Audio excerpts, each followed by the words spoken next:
They logged on, looking for a connection, a conversation, a moment of trust. Instead, their paths crossed with silence, uncertainty, and questions that still linger. Their stories remind us how quickly ordinary moments can turn into lasting mysteries, and how fragile safety can be in a digital world.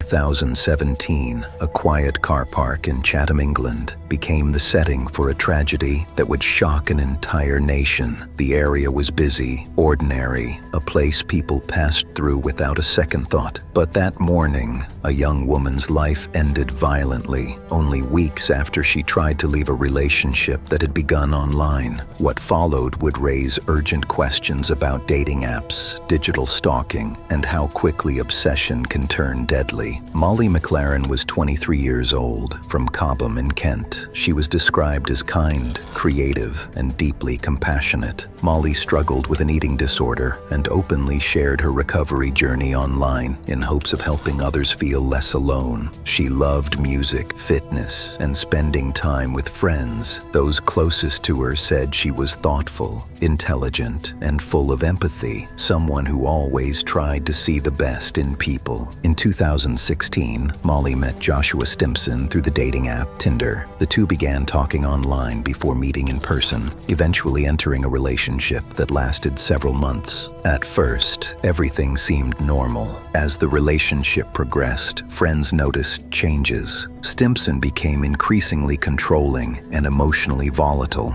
Molly began to feel uneasy and eventually decided to end the relationship. After the breakup, his behavior escalated. He sent her repeated messages, posted false accusations about her on social media, and tracked her movements online. Despite blocking him on multiple platforms, he continued to monitor her through other people's accounts. Molly reported his behavior to the police. She told friends she was frightened and felt constantly watched. Text messages later revealed her fear had grown severe. On June 29th, 2017, Molly went to the gym at the Dockside Outlet Center in Chatham. After finishing her workout, she returned to her car in the parking lot. Unbeknownst to her, Stimpson had followed her there. Moments later, witnesses saw him approach her vehicle. Within minutes, the attack occurred. Molly was fatally wounded before help could arrive. Police arrived to find Molly critically injured. Despite emergency efforts, she could not be saved. Surveillance footage and eyewitness accounts quickly identified Stimpson as the attacker. Investigators uncovered a disturbing pattern of stalking behavior in the weeks leading up to her death. He had monitored her online activity, tracked her location, and even used another person's social media account to keep tabs on her after she blocked him. During trial, prosecutors argued that the attack was planned and driven by revenge. After Molly ended the relationship, the jury agreed. Stimpson was convicted of murder in 2018 and sentenced to life in prison with a minimum of 26 years before parole. Molly's death devastated her family and friends. Her parents described her as their light, someone who brought warmth into every room. In her memory, they created the Molly McLaren Foundation, dedicated to supporting people suffering from eating disorders and raising awareness about online stalking and coercive control. Each year, loved ones held Molly Fest, a music event celebrating her life and raising funds for mental health support. The foundation later concluded its work after helping dozens of young people access therapy. Her family has continued to speak publicly about the dangers of digital stalking and the need to take warning signs seriously. What if the warning signs of online stalking had been taken more seriously sooner? And how many people today still underestimate the danger of someone they once trusted online? October evening in a quiet Georgia town, a beloved teacher and former beauty queen stepped out into what should have been a normal night and was never seen again. Her disappearance left a small community stunned and the nation searching for answers. For years, her case defied explanation and drew relentless public attention. This is the story of Tara Grinstead and the mystery that still lingers in Ocilla, Georgia. Tara Faye Grinstead was born on November 14, 1974, in Hawkinsville, Georgia. She grew up in small-town America, known among friends and family as warm, generous, and deeply involved in her community. Tara's path to adulthood included an early love of pageants, where she competed not for fame, but to help fund her education. In 1999, she won the title of Miss Tifton, a local beauty pageant that advanced her to the Miss Georgia competition, a testament to her poise, confidence, and presence. After college, Tara pursued a career in education. She earned her degree and went on to teach 11th grade history at Irwin County High School in Ocilla, where she was beloved by students and colleagues alike. Beyond school walls, she often coached local pageant hopefuls, passing on her experience and encouraging young women to chase their dreams. Friends described Tara as compassionate, dedicated, and selfless, the kind of person who would personally help a student whose house had burned down. Tara vanished on the night of October 22nd, 2005, from her home in Ocilla, Georgia, a rural town in the heart of the American South. She was last seen leaving a neighborhood barbecue and beauty pageant event, a place where she had recently helped coach young contestants, and then returning home. The next morning, she never showed up for work at Irwin County High School. Her car was parked outside her house, but Tara was gone, and there was no clue as to where she had gone, how, or why. Ocilla is the kind of small town where everyone knows each other, and a disappearance like Tara's was almost unimaginable. There were no signs of forced entry, no clear indication of a struggle, and no immediate leads. Yet the atmosphere in the community changed instantly, from quiet familiarity to anxious uncertainty. On October 22nd, 2005, Tara spent the day helping young contestants prepare for a local beauty pageant and later attended a neighborhood barbecue. She was seen leaving the cookout around 11 p.m., walking to her car before driving home. That was the last confirmed sighting of her alive. The next morning, when she didn't show up for work, friends and co-workers grew worried. Police were called to her home, where they found Tara's personal items, including her cell phone inside the house and her car still parked outside. Her purse and keys were missing, but there was no indication she had planned to leave town. The disappearance of Tara Grinstead quickly drew the attention of the Georgia Bureau of Investigation,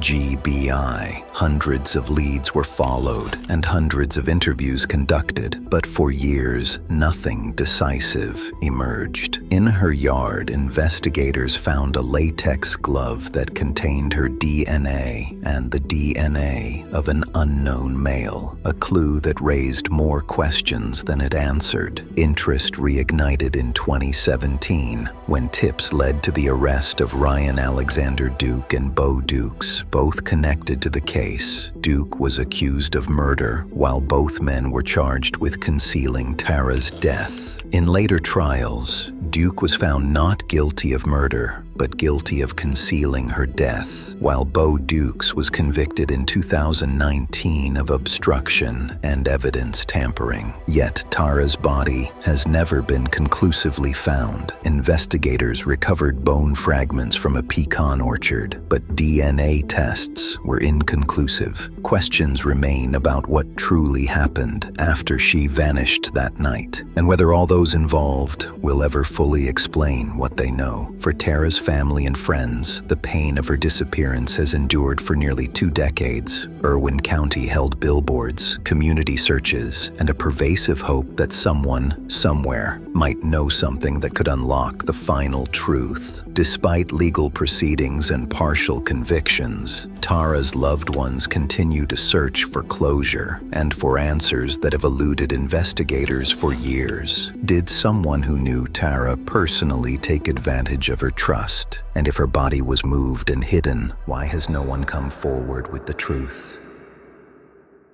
Images spread faster than facts, and a family's grief became a public spectacle. But behind the headlines was a young woman who had simply trusted the wrong person. Bianca Michelle Devins was 17 years old, living in Utica, New York. She was creative, artistic, and deeply connected to online communities, where she shared her interests in gaming, music, and mental health awareness. Bianca struggled with anxiety and depression, something she spoke about openly. Friends described her as compassionate, thoughtful, and eager to help others feel less alone. She had recently graduated from high school and planned to study psychology, hoping to support others facing similar struggles. In early 2019, Bianca met Brandon Clark through Instagram, where the two began talking regularly. Their connection grew online, and eventually they met in person. While Clark believed the relationship was romantic, Bianca viewed him as a friend, a difference in perception that would later become significant. In July 2019, Bianca and Clark attended a concert together in New York City. Friends later said she believed they were spending time as friends, not as a couple. After the show, the two returned to Utica. That night, an argument occurred, reportedly after Clark became upset over Bianca showing interest in another person. In the early hours of July 14th, Bianca was killed. What followed shocked investigators and the public alike. Clark used social media and messaging platforms to post images of the crime, sending them to online communities and individuals. Police were alerted after users began reporting the posts. Officers arrived at the scene later that morning and took Clark into custody. Bianca was just 17 years old. Authorities quickly determined that the crime had been deliberate. Investigators found evidence that Clark had planned the attack and had researched methods beforehand. He later admitted responsibility and pleaded guilty to second-degree murder. During sentencing, prosecutors described the killing as calculated and driven by jealousy and control. While the legal outcome was clear, the case raised broader questions about digital culture. How much responsibility do social platforms bear when violent content spreads unchecked? How can stalking continue even after someone blocks an individual? The role of online spaces, where obsession, anonymity, and instant access intersect, became a central focus of the case. Bianca's family endured unimaginable trauma. Her younger sister spoke publicly about the lasting psychological impact, including harassment from strangers who continued sending her the images posted online. Her mother fought tirelessly for accountability, not only in court, but from social media companies whose platforms allowed the images to spread. The family advocated for legislation to prevent similar content from circulating in the future. In Bianca's memory, a scholarship fund was created for students pursuing psychology. Vigils, art shows, and memorials honored her life. Not the way it ended, but the kindness she showed while living. Her family emphasized one message above all: Bianca was more than the crime that took her life. What if the warning signs of digital obsession had been taken more seriously? And how many young people today are still unaware of how quickly an online connection can turn dangerous?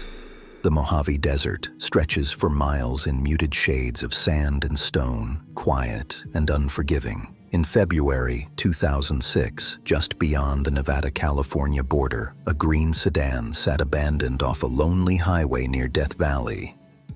Inside were personal belongings arranged in unusual ways. The driver, 41-year-old Maureen Fields, was nowhere in sight.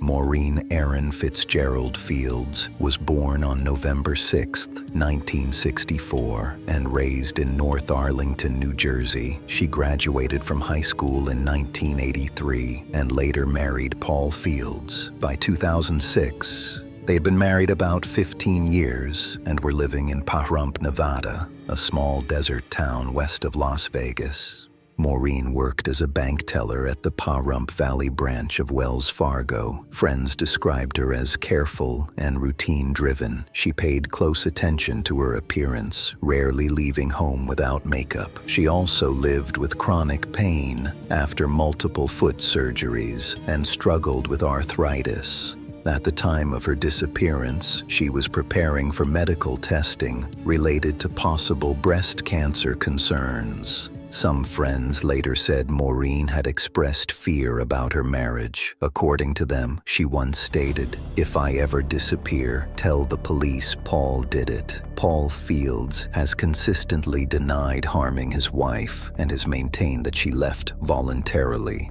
On Valentine's Day, February 14, 2006, Maureen went to work. Co-workers later recalled that she seemed upset and distracted. She reportedly told them, "Something's going to happen," but did not explain further. The next morning, February 15th, she failed to arrive at work by 8:30 a.m. After waiting, co-workers called Paul. He said he believed Maureen had left home around 8 a.m. to drive to work. He later went to the local police station. Paul has stated he attempted to report her missing, but was told to wait 24 hours. Law enforcement officials said he inquired only about possible accidents involving a green Hyundai and did not formally file a missing person report at that time. On February 16th, Maureen's green 2004 Hyundai was found in Inyo County, California, roughly 20 miles from Pahrump. The car was stuck in sand about 120 feet off a desert highway. The keys were in the ignition, and the driver's seat was fully reclined. Her purse, wallet, and credit cards remained inside. Slippers and eyeglasses were beneath the gas pedal. Prescription medication bottles were present, including an empty bottle of Xanax that had reportedly been wiped clean of fingerprints. Religious pamphlets were displayed near the purse, and a knotted pair of pantyhose was found inside the vehicle. Outside, the car lay a blanket with small traces of blood and vomit. Despite extensive searches of the surrounding desert terrain, no sign of Maureen was found. Early speculation included the possibility that she had wandered into the desert and died from exposure. However, the absence of a note and the unusual condition of the scene led investigators to consider foul play. DNA from an unidentified male was later discovered on items found at the scene. For years, police focused on Paul Fields, citing reported inconsistencies in his statements and describing the marriage as troubled. Paul has denied involvement and suggested Maureen may have staged her disappearance due to personal or financial stress. He initially cooperated with searches, but later stopped on the advice of counsel. In 2009, Maureen was declared legally dead. The investigation remained open. In 2012, DNA from the scene was matched to Keith Wayne Holmes, a registered sex offender known to have been in the Pahrump area in 2006. Holmes claimed he met Maureen and left her alive. He also suggested he knew Paul, but provided no details. Holmes was elderly and suffering from dementia during questioning. He died in 2014. Authorities have stated that this DNA finding did not eliminate other suspects. Nearly 2 decades later, no charges have been filed. What truly happened between Valentine's Day and that empty stretch of desert road? And does the answer lie in what was left behind or in what was never found?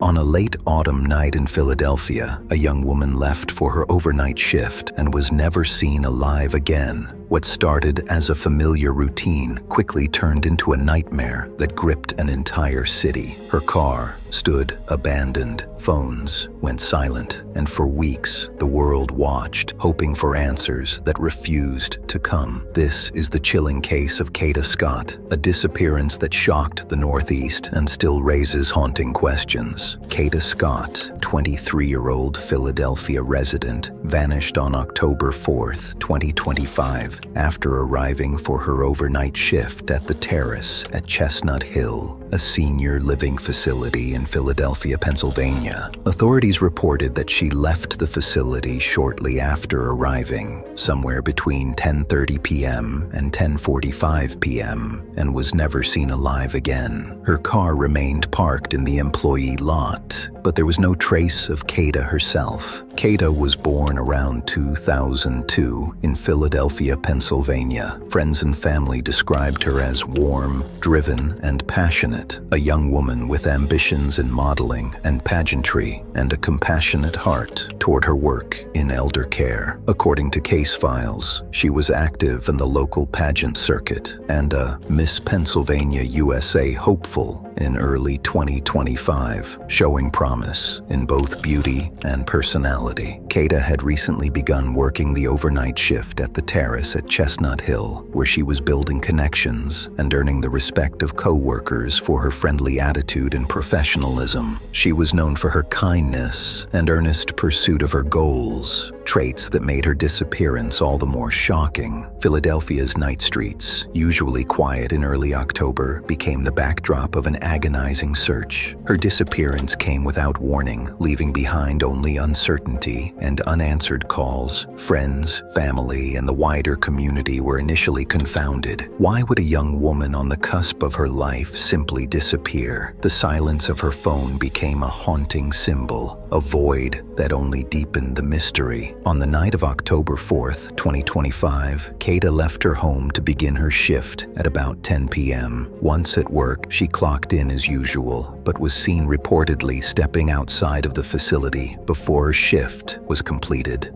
That was the last confirmed time anyone saw her alive. Her vehicle, a 2008 black Hyundai Accent, remained in the employee parking lot, untouched except for her personal items left inside. Her smartphone, keys, wallet, and other possessions were never recovered, and her phone went silent almost immediately after she was last seen. When morning came and she did not check out of her shift or show up at home, her family reported her missing.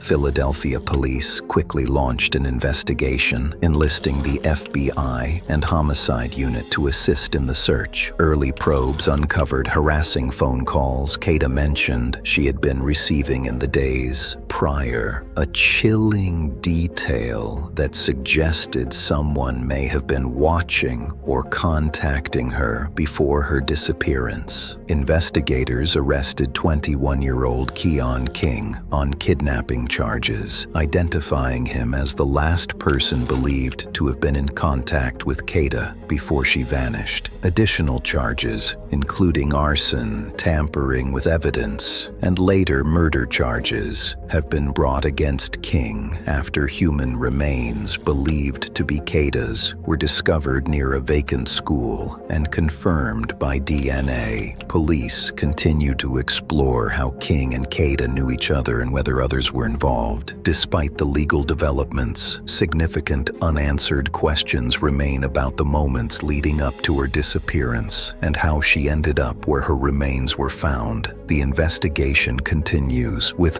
authorities urging anyone with information to come forward. Kada's family has kept her name in the public eye, sharing memories and urging the community for answers. They held vigils, distributed flyers, and expressed both hope and heartbreak as the search continued. Their persistent plea for justice turned a local missing person case into a national story, a reminder of the pain left behind when someone so young goes missing. What if the harassing calls she reported in the days before were more than just intimidation? And if someone out there knows the truth, why haven't they spoken up yet?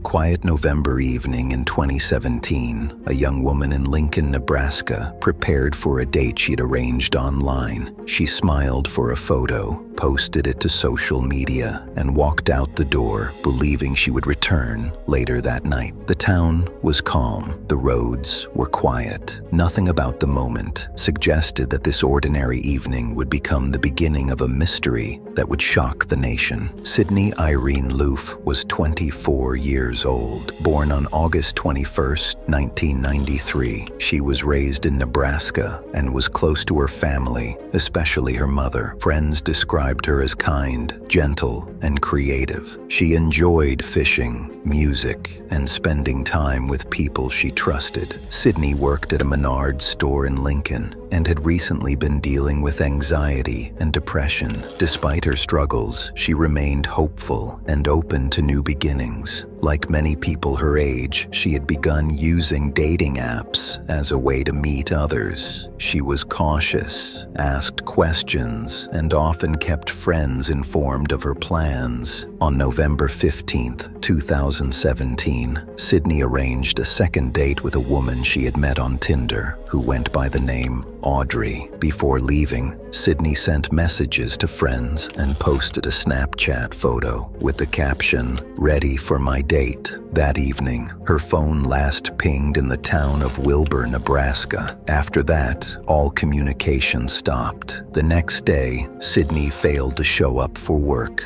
Her phone went unanswered. Her family discovered her car still parked at her apartment, along with her purse and personal belongings. Even her cat had been left unattended, something completely out of character for her. Concern quickly turned into alarm, and a missing person report was filed. Police soon learned that Sydney's last known contact was through the Tinder account she had used to arrange the date. A friend helped investigators identify the account, which led them to Bailey Boswell and her partner Aubrey Trail. Cell phone data placed the pair in the same area as Sydney on the night she vanished. Surveillance footage showed them purchasing items such as cleaning supplies and tools shortly before her disappearance. 3 weeks later, investigators discovered Sydney's remains along a rural road nearly 60 miles away. Authorities concluded that the meeting had been planned and that the suspects had attempted to conceal their actions afterward. While the exact sequence of events was debated during the trial, evidence showed that Sydney had been lured under false pretenses through a dating app. Trail was later sentenced to death. Boswell received life in prison. Sydney's family was devastated. Vigils were held, and her story drew national attention. Her loved ones described her as a young woman who trusted too easily and believed in the good in others. A memorial was created in her honor, and advocacy groups used her case to raise awareness about online safety and dating app risks. Though justice was served in court, the absence of Sydney remains permanent. Her family has spoken publicly about the pain of never seeing her walk through the door again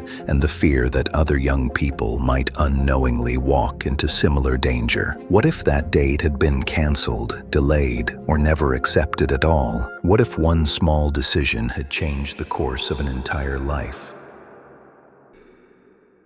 In the vibrant towns of Batangas, Philippines, a young beauty queen's plans for a bright future were shattered one evening, and she vanished into thin air. What began as a routine trip turned into a national mystery filled with conflicting clues, witness fear, and a tangled investigation that still leaves the question unanswered. What really happened to Catherine Camilon? This is a story that refuses to leave the headlines. Catherine Mangera Camilon, a 26-year-old model, teacher, and beauty pageant contestant, was reported missing on October 12, 2023, in the province of Batangas, Philippines. She was last seen on security footage at Zentro Mall in Lameri around 7 p.m., reportedly driving her vehicle before disappearing without explanation. She later phoned her mother, saying she was at a gasoline station in Bawan, but after that, all contact ended abruptly. Her car was later found abandoned, and forensic evidence linked to it would raise serious serious questions about her fate, but no confirmed sighting of Catherine has been made since that night. Catherine was born on January 4th, 1997, in Tui, Batangas, Philippines. From a young age, she balanced her life between education and the world of modeling and beauty pageants. In 2023, she represented her hometown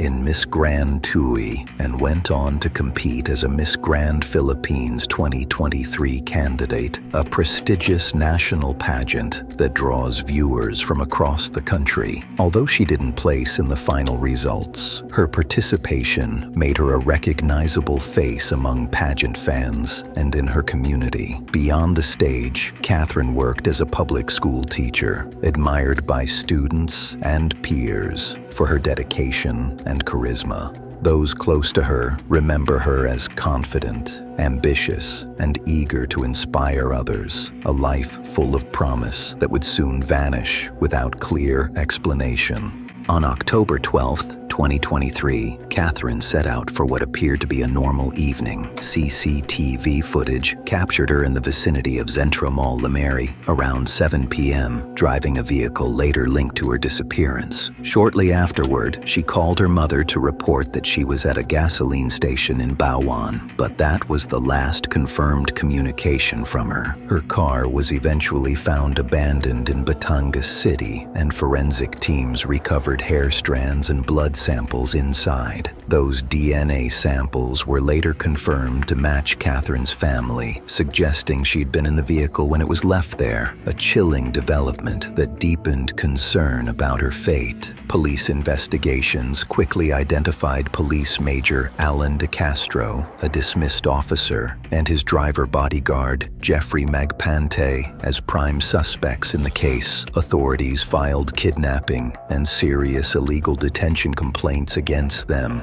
and two unnamed individuals, asserting their possible involvement in Catherine's disappearance. De Castro allegedly had a relationship with Catherine and was the last person she arranged to meet before her disappearance. He denied any involvement, but his name has been tied repeatedly to the mystery as investigators pursued every angle. In early 2024, both De Castro and Magpante were arrested in Batangas, but charges were temporarily dismissed due to lack of evidence, a move that frustrated the victim's family and stunned the nation. In August 2025, a key witness who might have testified decided to withdraw due to safety concerns, adding another layer of uncertainty to an already complex case. Despite forensic links to her abandoned vehicle and a high-profile investigation, Catherine's whereabouts remain unknown, and no definitive conclusion has been reached. Catherine's family continues to push for answers and justice. They have called on authorities to exhaust all legal avenues, appealed to the public for information, and kept her disappearance in the public eye through press statements and heartfelt social media posts. Her mother and sister have spoken openly about their fear and hope, refusing to let Catherine's story fade into silence. What if the forensic evidence found in that abandoned vehicle is the key to her fate? And if someone knows more than they're saying, why hasn't the truth come out? On a warm December evening in Auckland, the city buzzed with travelers, lights, and late-night conversations. Among them was a young woman celebrating her birthday far from home. She had just finished dinner, sent messages to loved ones, and stepped into the night to meet someone new, someone she had connected with online. Within hours, she would disappear, leaving behind only unanswered messages, surveillance footage, and a trail that would haunt an entire nation. Grace Millane was 21 years old, from Wickford, Essex, in the United Kingdom. She had recently graduated with a degree in advertising and marketing and decided to spend a year traveling before beginning her career. Friends and family described her as outgoing, kind and adventurous, someone who embraced new experiences and people. Grace was close with her parents and stayed in constant contact during her travels. She shared photos, updates, and plans almost daily. Her journey had already taken her through South America before she arrived in New Zealand, where she planned to explore for several weeks. Traveling solo didn't worry her family. Grace was confident, responsible, and excited about the independence that came with seeing the world on her own. On December 1st, 2018,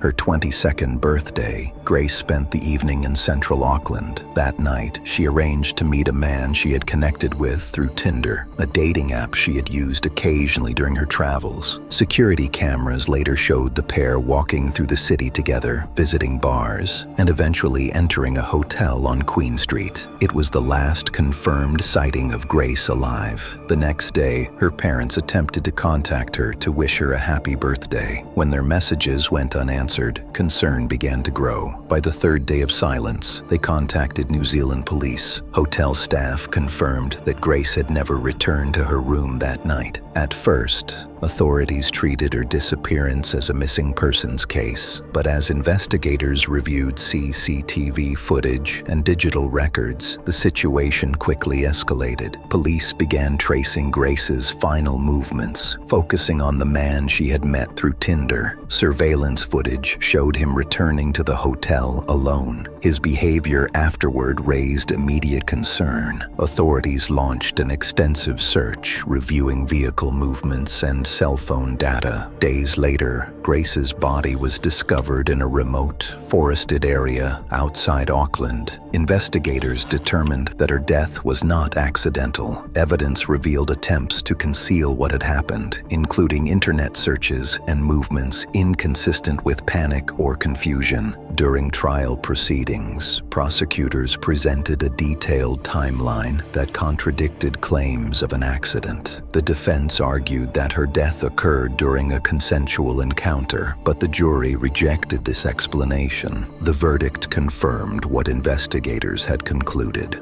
Grace had been deliberately killed. The news devastated Grace's family. Her parents traveled to New Zealand, where they faced unimaginable grief far from home. Vigils were held across the country, and thousands gathered to honor her life. New Zealand's Prime Minister issued a public apology, stating that Grace should have been safe. In the years following her death, Grace's family created the Love Grace charity, dedicated to supporting victims of domestic violence and raising awareness about safety and respect. Through this work, they chose to transform loss into purpose. Despite legal closure, the emotional wounds never healed. Grace's parents have spoken openly about the pain of knowing her final moments were spent with someone she trusted, someone she had met online, believing she was safe. What if she had never accepted that invitation to meet? And what if one decision, one moment, had changed everything? Valentine's Day in Southend-on-Sea arrived with the quiet stillness of a coastal town in winter. Small gatherings, warm kitchens, and familiar streets glowing beneath early evening lights. But inside one troubled marriage, fear had been building for months. By the end of that season, a young woman would vanish, and soon after, so would her husband. China Rose Sims, known to family and friends simply as Rose, was 31 years old when she disappeared. Born in the Philippines, she was described as gentle, devoted, and deeply connected to her family. She kept regular contact with her siblings and remained especially close to her father, whose health had long been fragile. In 1988, Rose married David Sims, a former officer with London's Metropolitan Police. Sims had joined the force in the late 1960s and later served in the Special Patrol Group, a unit often deployed during public order incidents. Over time, colleagues noted changes in his behavior. Records show he was eventually removed from the force following an alcohol-related incident involving an assault on a superior officer. By the time he met Rose, Sims had already been divorced 3 times. Former wives cited his volatile temper and heavy drinking. Seeking companionship, he turned to an international introduction agency connecting Western men with women from the Philippines. Rose and Sims met, and their relationship progressed quickly. They married on Valentine's Day in 1988, a date that would later take on an unsettling significance. The couple settled in Southend in 1991 after purchasing a property in need of renovation. They shared the home with a friend, Jeffrey Paston, and his Filipina partner. Sims often used the alias Anthony Peter Lewis, or simply Tony, particularly in business dealings. He attempted to operate a second-hand furniture business and later traveled to Thailand to buy goods for resale in the UK. But these ventures struggled. In early 1993, Rose began working part-time at an elderly care home. Around this time, she confided in her sister Joy that her marriage had become frightening. Joy later recalled Rose describing physical abuse and escalating threats. Rose reportedly said David had told her he would get someone to kill her because it would be cheaper than getting a divorce. She wanted to leave, but felt financially trapped and isolated. On February 14, 1993, Rose attended a social gathering. Witnesses confirmed she was present, but appeared distressed. During the evening, she spoke about wanting to return to the Philippines to see her ill father. That gathering marked the last confirmed sighting of her. After that night, Rose vanished. She did not return to work. She did not contact her family. She made no attempt to check on her father, despite their closeness. For those who knew her, the silence was deeply out of character. About a month later, David Sims was reportedly seen alone at the Southend property. Soon afterward, he too disappeared. In 1996, Essex police interviewed Jeffrey Paston, who had relocated to the Philippines. Paston stated that Sims had contacted him in 1994, instructing him to sell the Southend home and deposit nearly £40,000 into a bank account under the name Anthony Peter Lewis. Much of the money was later withdrawn by a man claiming to represent Sims. Approximately £10,000 remained untouched. There have been no confirmed records of Sims accessing the remaining funds. Authorities began treating Rose's disappearance as a suspected homicide, though no body was ever recovered. Detectives considered Sims a person of interest, but emphasized that both individuals had been officially missing for years. Under UK law, a person may be presumed legally dead after 7 years without contact.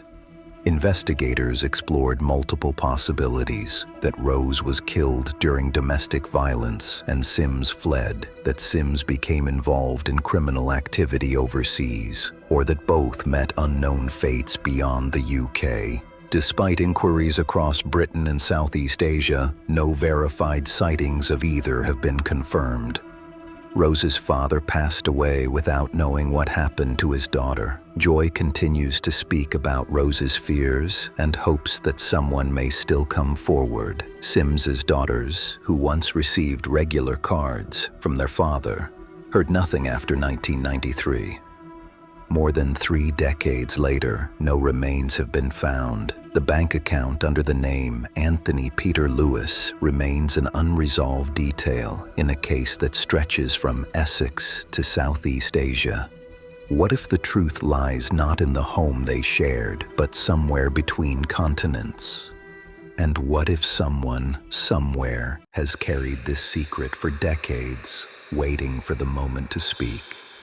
On a cold December night in South Carolina, a young woman set out on what should have been an ordinary path, but she never made it home. What was meant to be a fresh start after heartbreak instead became one of the most disturbing missing person mysteries of the decade. A locked car, unanswered calls, and connections that still leave investigators and family searching for the truth. This is the disappearance of Heather Elvis, a case that refuses to fade. Heather Rochelle Elvis was born on June 30th, 1993, in Horry County, South Carolina. Raised in a tight-knit community, she was known for her beauty, warmth, and ambition. Friends described her as outgoing and hopeful, with big dreams for the future. After graduating from St. James High School in 2011, Heather moved into her own apartment in Carolina Forest, where she lived with a roommate while studying cosmetology. She worked as a hostess at popular Myrtle Beach restaurants, including the Tilted Kilt and the House of Blues, earning praise for her friendliness and strong work ethic. To those closest to her, Heather was independent and spirited, a young woman determined to build a life on her own terms. But beneath that confidence, she was navigating complicated personal relationships that would later become central to the mystery surrounding her disappearance. Heather was just 20 years old when she vanished on the night of December 17th into the early morning hours of December 18th, 2013. That evening, she went on a date with a man named Steve Schiraldi, who later told investigators he dropped her off at her apartment around 1:15 a.m. It was the last confirmed time she was seen by anyone not involved in the investigation. Roughly 20 minutes later, unusual activity appeared on Heather's phone. Records suggest she received a call from a payphone, followed by several outgoing calls, including one to her roommate, and others believed to be attempts to reach someone she knew. After that, her phone went silent. Nearly 2 days later, at 10:43 p.m. on December 19th, police discovered Heather's dark green 2011 Dodge Intrepid parked and locked at the Peachtree boat landing along the Waccamaw River in Socastee. Inside, there were no keys, no purse, and no phone. Heather was nowhere nearby. Despite extensive searches of the river and surrounding areas, no trace of her was found, and her body has never been recovered. Investigators quickly focused on Heather's previous relationship with a married man, 37-year-old Sidney Moorer. Sidney and his wife, Tammy Moorer, soon became key figures in the case. Both were charged with kidnapping and obstruction of justice. Murder charges were later dropped due to insufficient evidence, but Sidney was ultimately convicted and sentenced to 30 years in prison, while Tammy was also found guilty on related charges. Even with those convictions, the most important questions remain unanswered. Without a body or definitive physical evidence, the exact circumstances of Heather's disappearance are still unclear. Conflicting statements, phone records, and surveillance footage continue to fuel speculation, but nothing has conclusively explained what happened that night. Heather's parents, Terry and Debbie Elvis, have never stopped searching for answers. Every year on December 18th, they hold a candlelight vigil at Peachtree Landing, honoring Heather and reminding the public that her story is far from over. More than a decade later, their hope remains the same: